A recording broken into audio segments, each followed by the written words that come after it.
എനിക്കെല്ലാം അറിയാമെന്നത് അഹങ്കാരിയുടെ ലക്ഷണമാണ്. എനിക്കെല്ലാം അറിയില്ല, അല്ലെങ്കിൽ ഇനിയുമുണ്ട് ഏറെ അറിയാൻ എന്ന ബോധം വിവേകിയുടേതാണ്.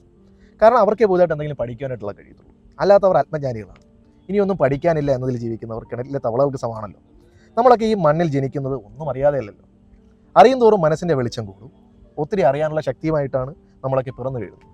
നമ്മുടെയൊക്കെ പഠനം അല്ലെങ്കിൽ ജീവിതയാത്ര തുടങ്ങുന്നത് അമ്മയുടെ ഗർഭപാത്രത്തിൽ വെച്ചല്ലേ ശരിക്കും. എനിക്കെല്ലാം അറിയില്ല എന്ന് മനസ്സിലാക്കുന്നവർ പിന്നെയും പിന്നെയും പഠിക്കാൻ വെമ്പൽ കൊള്ളുന്നവരായിരിക്കും. Known is a drop, unknown is an ocean എന്നാണല്ലോ. നമുക്കൊക്കെ അറിയുന്നതിനേക്കാൾ കൂടുതലും അറിയാത്ത കാര്യങ്ങളാണ് ഈ ലോകത്തിലുള്ളത്. നിങ്ങൾ ആരാണെന്നറിയാനുള്ള അഭിനിവേശമായിരിക്കണം നിങ്ങളുടെ ആയുധം. ഇവിടം അല്ലെങ്കിൽ ഈ മനോഹര തീരത്ത് ഇനിയും ഒരു ജന്മം കൂടി എന്ന പാഠനം മാത്രമല്ലേ നമുക്ക് കഴിയത്തുള്ളൂ, അല്ലേ? ഇവിടെ ഈ മനോഹര ഭൂമിയിൽ നമുക്ക് ജനിക്കാൻ കഴിഞ്ഞത് തന്നെ ഭാഗ്യമായി കാണാം. ഇവിടെ കട്ടക്ക് പിടിച്ചു നിൽക്കാൻ നമ്മളുടെ സാഹസികരെ സദാ ഉറക്കം വിട്ട് ഉണർന്നിരിക്കണം. പോരാട്ടം തുടരണം. എന്നുള്ള പോരാട്ടം? നിങ്ങളുടെ അവതാര ലക്ഷ്യം എന്താണെന്ന് കണ്ടുപിടിച്ച് അത് പൂർത്തീകരിക്കാനുള്ള പോരാട്ടം.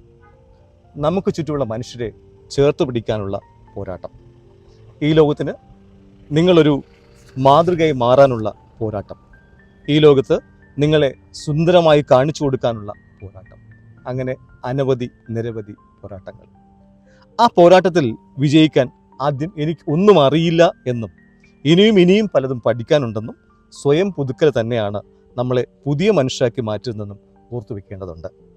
പുതുമയെ തേടാനുള്ള മനസ്സ്, തിരിച്ചറിവിൻ്റെ പുതുവഴി, തിരുവഴി, അറിവിൻ്റെ വാതിൽ തുറക്കാനുള്ള താക്കോൽ, അഗ്നിക്കുള്ളിലെ അറിവാകുന്ന അഗ്നി, അറിവിൻ്റെ ആഴവും പരപ്പും, ഇവയുടെ മനസ്സിലാക്കൽ, ഉൾക്കൊള്ളൽ, ഇവയൊക്കെ നമ്മളെ പുതുമ തേടിയുള്ള യാത്രയ്ക്ക് കൂടുതൽ അറിയാനുള്ള സഞ്ചാരത്തിന് സഹായിക്കും.